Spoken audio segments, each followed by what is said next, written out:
Bonjour, vous avez envie de choisir votre nouvelle maison, un nouveau terrain ou un appartement, mais vous ne savez pas quelles sont les choses importantes qu'il faut regarder pour se sentir bien chez vous. Alors je vous propose une petite checklist pour ne rien louper, pour choisir le bon endroit.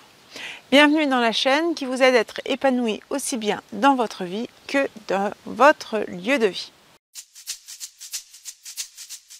Alors la première chose auquel il faut faire attention, c'est les lignes à haute tension.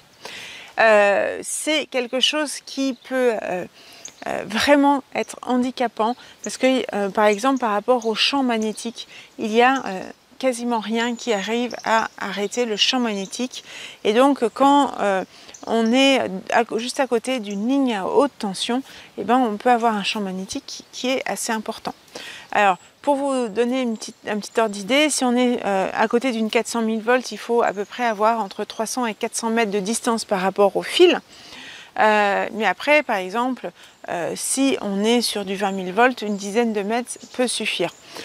Donc ça dépend vraiment de la puissance qui passe à l'intérieur des fils, mais faites attention, regardez l'environnement dans lequel vous êtes, au moins regarder dans les 400 mètres qu'il y a autour de vous s'il n'y a pas de ligne haute tension. Ensuite, autre chose à regarder, c'est les antennes relais. Alors, c'est important, certes déjà de regarder d'un point de vue visuel, mais si vous êtes en ville, des fois les antennes relais sont cachées dans des fausses cheminées, ou quand vous êtes à la campagne, les antennes relais peuvent être cachées dans des faux arbres.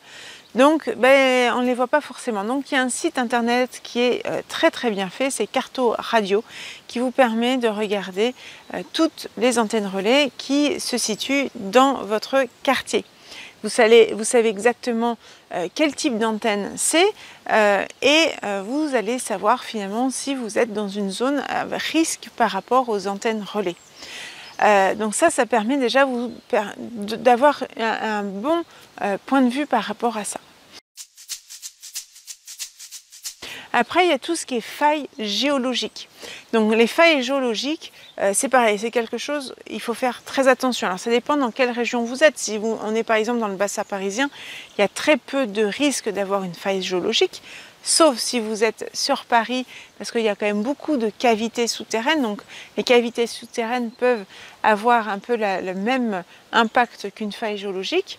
Mais sinon, vous avez le site d'Infoterre qui vous permet de savoir déjà si vous êtes dans une zone où il y a beaucoup de failles géologiques ou pas.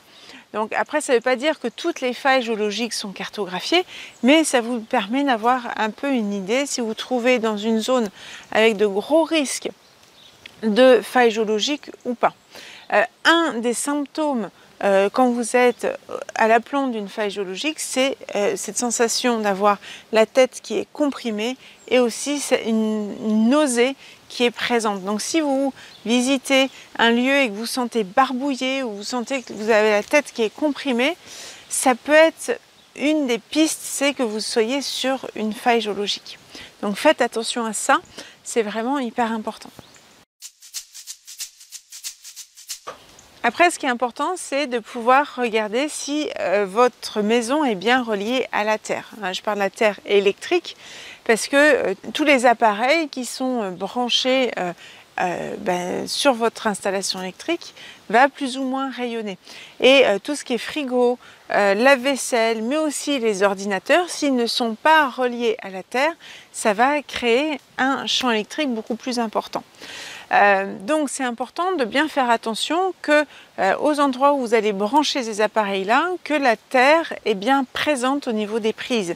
Si ce n'est pas le cas, vous allez avoir des frais après au niveau de l'électricité, ou sinon vous allez avoir un impact plus ou moins handicapant pour vous. Donc ça, c'est quelque chose qui est aussi très important. Si vous avez envie de construire une maison en bois, ou si vous êtes en train d'acheter une maison en bois, il faut absolument que l'installation électrique soit blindée. Pourquoi? Parce que au niveau des câbles, on va avoir un champ électrique. Et quand ce câble est posé à l'intérieur d'une structure en bois, le bois va conduire le champ électrique.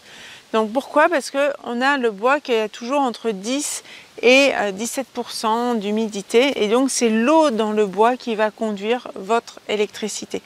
Donc faites vraiment attention à ça, de bien avoir une installation blindée quand vous avez une maison en bois. Autre chose, c'est votre première impression. Qu'est-ce que vous ressentez quand vous arrivez dans le lieu? Est-ce que vous vous sentez bien? Est-ce que au contraire, vous ne vous sentez pas bien? Est-ce que vous avez senti qu'il y a une tension qui se crée avec votre conjoint par exemple, ou des amis avec lesquels vous êtes en train de visiter le lieu? Regardez vraiment tout ça. Regardez comment vivent aussi les gens. Si vous sentez que les gens sont plutôt détendus ou plutôt stressés, ça peut déjà vous donner des idées sur la façon dont vous allez pouvoir vous sentir ensuite dans ce lieu. Autre indication, ça va être les végétaux. Regardez comment se portent les végétaux dans le coin. Est-ce que par exemple, vous voyez que les végétaux ont tendance à être beaux, luxuriants, ou au contraire chétifs?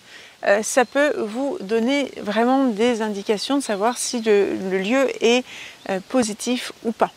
Hein, les Romains, avant de construire une maison, un bâtiment, mettaient leurs moutons un an avant et pour les faire paître, et après du coup quand ils allaient les abattre pour les manger, ils regardaient vraiment dans quel état était chaque organe pour savoir si le terrain était sain ou non. Donc on peut déjà regarder aussi au niveau des végétaux, ça nous permet d'avoir une bonne piste d'investigation. Voilà, j'espère que cette vidéo vous a permis de regarder tous les points importants pour choisir votre maison ou votre appartement, mais aussi un terrain à construire. Et je vous invite à aller cliquer là sur la petite cloche pour ne rien louper des prochaines vidéos. Et je vous dis à très bientôt.